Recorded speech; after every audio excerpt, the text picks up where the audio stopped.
Yo, what's up, guys? The Insane Game Freak here. This will not be. You probably won't see, unless you're on the website watching this. You're probably not going to see this video until after the next chapter is out.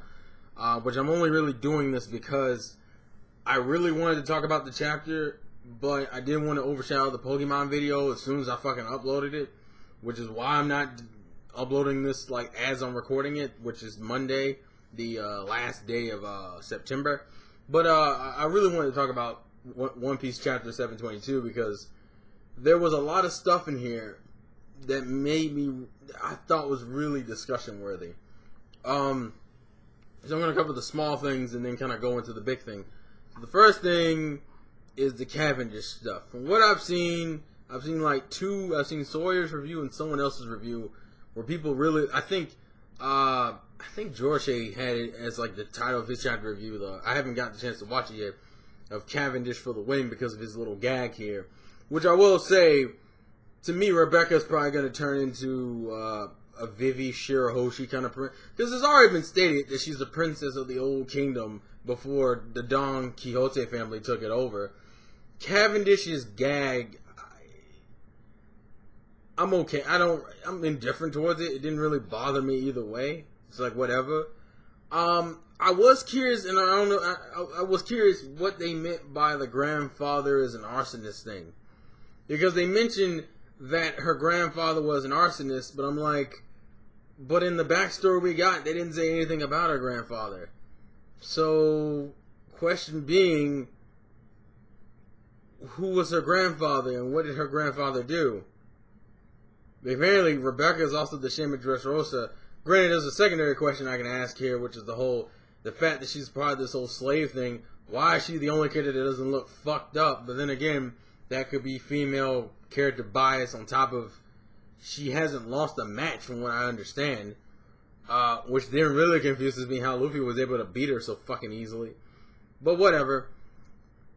I know a lot of people brought attention to that fact too. That it was like, that whole confrontation she had with Luffy, where like Luffy pretty much owned her in a second, was way too quick considering how threatening she's supposed to be. And people are thinking at this point that Cavendish is probably going to win this block. I wouldn't say he will win this block. I'm very neutral with it. I will agree that Oda did kind of underwhelm people with her, but then again, it depends if she obviously doesn't have a double fruit power. So it brings up the question, how the fuck is she as strong as she is if she is, like, how does she fight? Like, I'm curious about that. I will say I probably was one of the first people to go Rebecca for Nakama, mainly because I just like that design. And it's not like it still won't happen, but considering we just found out she's a fucking princess, she's probably going to go the Vivi Shirahoshi route, and I'm pretty sure Luffy will end up giving her Ace's double fruit to rule the kingdom after they pretty much beat the shit out of Don Flamingo, because that has to happen now. Like, they can't leave this arc and not beat the shit out of him for just multiple different reasons, especially with all this Tonto shit going on in the background with, what was it, Frankie, Usopp, and Robin. So, as far as the Cavendish gag thing, meh, I'm not. As far as, I'm curious, I want to know about Rebecca's grandfather, because you can't just bring up, oh, her grandfather was an arsonist, the Shame of Dressrosa, that everybody knows her for.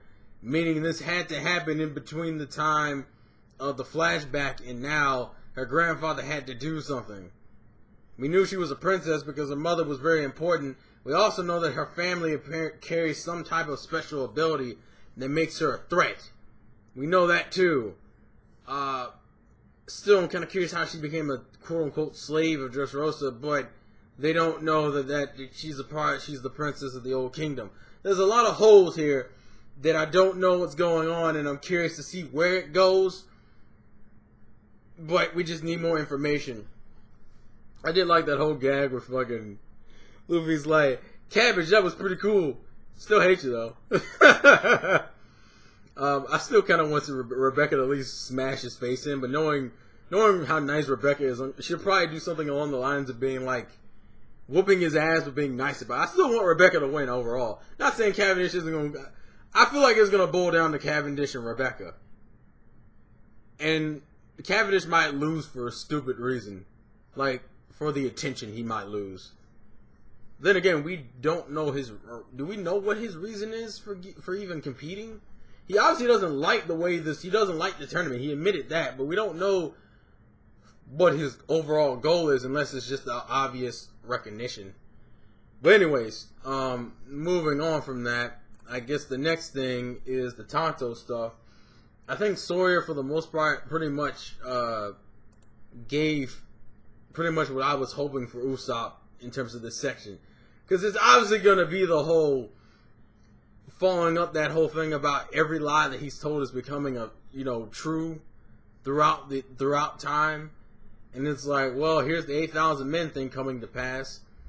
As far as Usopp's development, as I said, Sawyer probably covered exactly what I want to happen. I kind of want him to go through this mindset of like, I'm probably going to lose, but fuck it.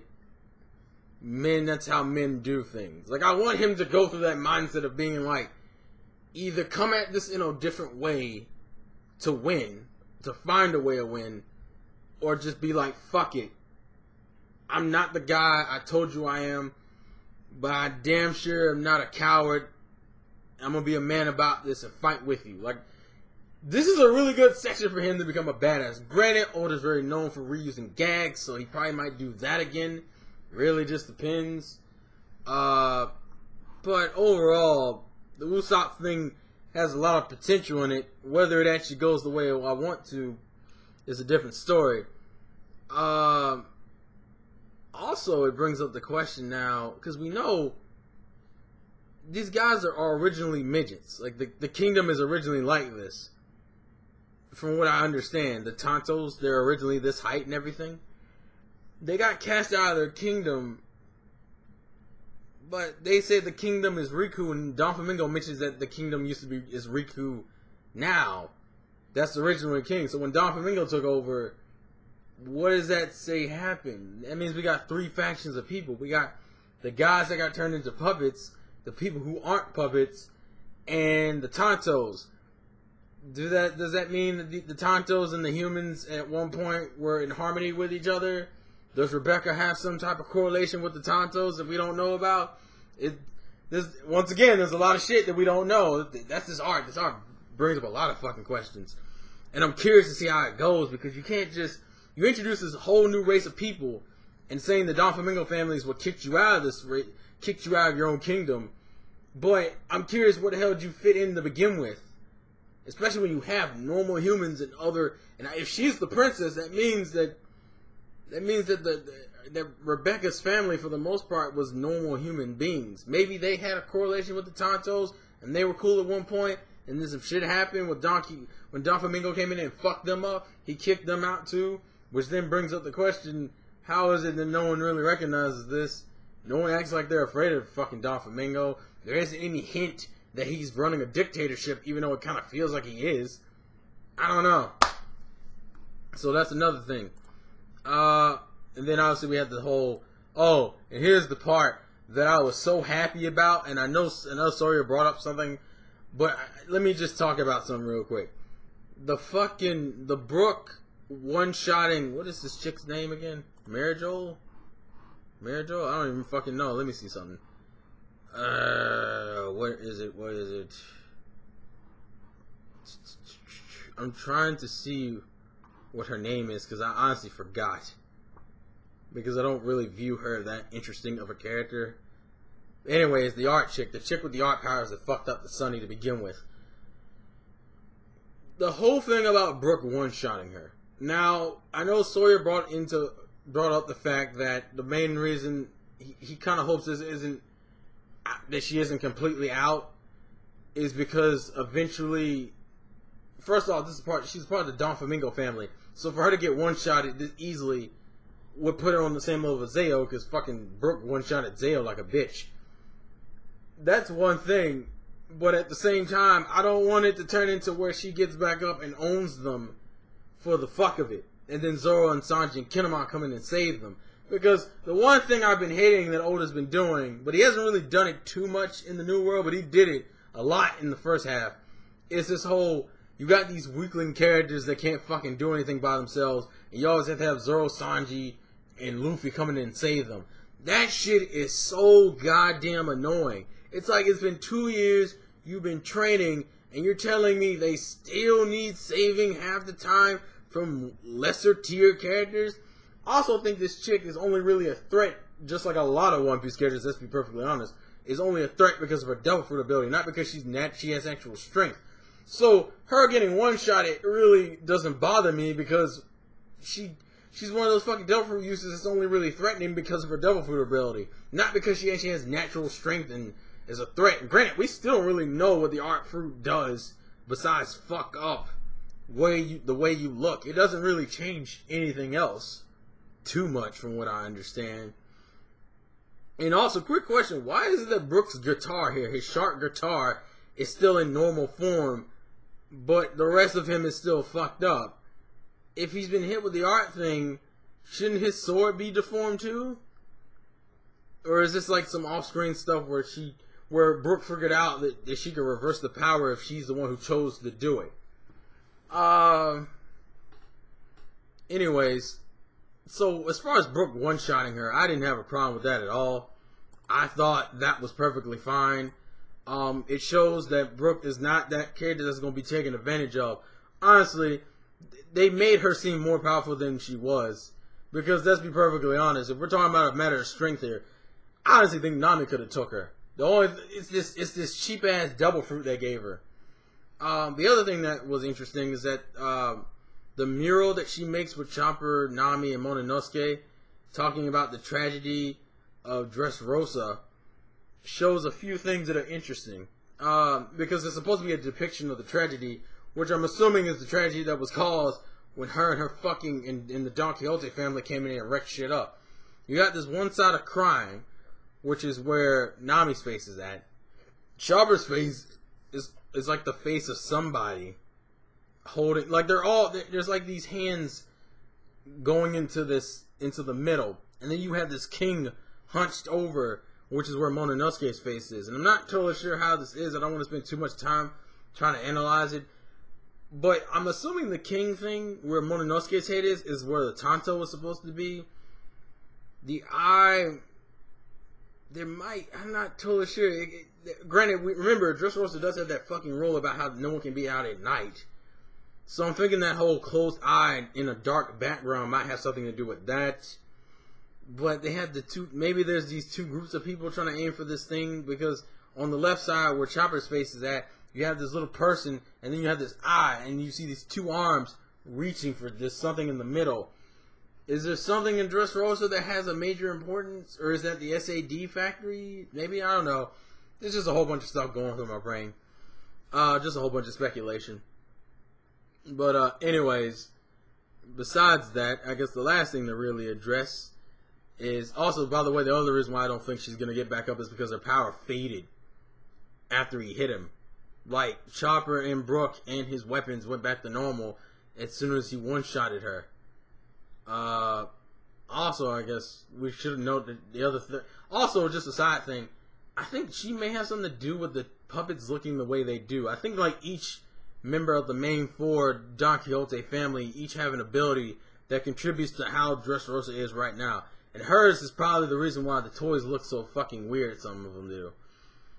Diamante and Treble, I think is the other one, may have something to do. Treble, I think, has something to do with why they can't go out at night. And Diamante might have some type of mind-wiping ability, which prevents the humans from recognizing the toys as people that used to be connected in their families. So I'm not sure. Depends. But moving past that, also one side thing, I really like Brooke's joke at the end when he like hits her with the painting song Bamboo Flute Slice. He's like, "Forgive me, I don't know much about art at all. I don't have an eye for it." Ah!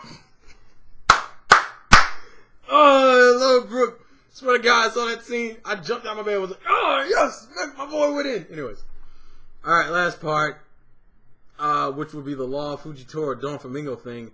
There's a lot of shit here, but I want to talk about a few things specifically. The first thing, I am curious to why Fujitora isn't talking at all during this entire section. Actually, out of the three admirals, he's been the quietest. Well, granted, of the old admirals that we knew of, because technically we still don't know the other admiral that is replacing.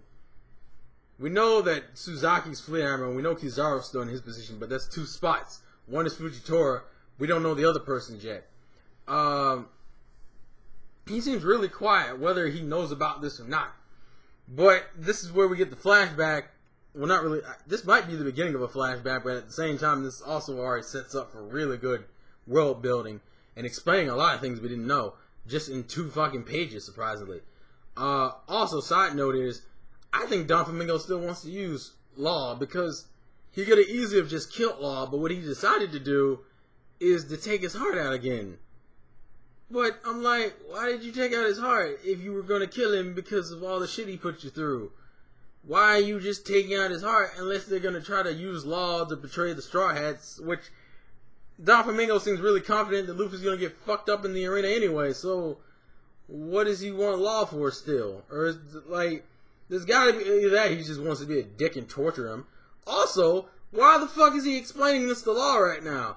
Unless he's trying to do something with Law regarding telling him this. Because right now, he has no reason to tell Law about the backstory of his family and the Mary Joa and the world government. So I'm like, why are you even going through the explanation right now? I mean, for the viewer, we don't give a fuck. Like, right now, I'm happy. But I'm confused about why, plot-wise, you would be telling him this. But anyways, we get the general idea that we got the 20 kingdoms. The kings from all 20 kingdoms went to the center of the world and created the world government, which is very mindfuck. And then we find out that the descendants of those 20 creators are celestial dragons, which in retrospect, not technically, it's only the ones who went to Mary Joa, but they mentioned that Nefertari, the Nefertari line is a part of that 20, but they just didn't go to fucking, they kept their kingdoms. Now, this was confusing when I first read it, so I'm going to try to explain this the best I can. It's pretty much saying you have your 20 main kingdoms. Those kings, by themselves, went up and created the world government, and then at that point, went to Mary Joa, and never came back. Alright? So the 20 kingdoms, excluding the Nefertari family, because they decided to stay, the 19 other ones had to come up with new lines, which created the new kingdoms. Just to put this in perspective, I think we've only seen like 4 fucking kingdoms so far in the manga, which would be Alabasta, which we know is the exception, Dressrosa, or the Riku Kingdom, or Riku Dynasty, which is what I guess this was originally known as. The Drum Island Kingdom, we know that's a part of it, and I don't know if they count Fishman Island. If you do, then that's 4. If you don't, then we'll only know 3, because everything else hasn't been a kingdom. So that's kind of crazy. We've only run across 3 or 4 of them so far, which really puts in perspective, are we going to visit all those kingdoms or just some of them? But the interesting thing is the fact that the descendants of those 20, technically, or 19, are known as celestial dragons. So by logic, technically you could argue that Vivi is a celestial dragon in some sense. Granted, obviously because they're the exception, they chose not to fuck with that. Technically they're not, but you could argue that they are. But here's the mind fuck. The Don Quixote family are the 19 who are in Mary Joa. Meaning the Don... And to explain what I think that's supposed to mean is that the Don Quixote family is originally only 19 fucking people. They pretty much are saying that 19 people went in there and created their family. And that's not saying they were originally Don Quixotes. What that's saying is you had these 19 different kingdoms, but when they joined together to form the world government and to create and to rule over and have celestial dragons as children, they became the Don Quixote family. Which is pretty much saying that Don Flamingo is a celestial dragon. That's the best way to describe it. It also means that he's also related to the other celestial dragons we've seen so far in the manga. Now, this in itself is interesting as fuck, because we never really knew how the line of succession works, and now it makes his whole line with when he fought Moria, when he was about to kill Moria, about how he was like, well, where'd you get these orders from? Sengoku's like, no, higher. This is what he was referring to. So technically, all you guys were throwing around the theory that, you know, he might be a celestial dragon. He is a celestial dragon, but that's a shock. But the bigger shock is that his family created the world government, which is probably why he can get away with any fucking thing. But then if that's the case, and he does have that power, why does he even bother? Why did he bother taking over Dressrosa in the first place? I mean, you're a celestial dragon. You don't necessarily need a kingdom. You don't need it. You don't need the kingdom. On top of that, why did you have to destroy the kingdom to get it? You could have easily just went in and taken over without killing anybody because you're a fucking celestial dragon. Why go through that effort? Why even team up with a Yonko?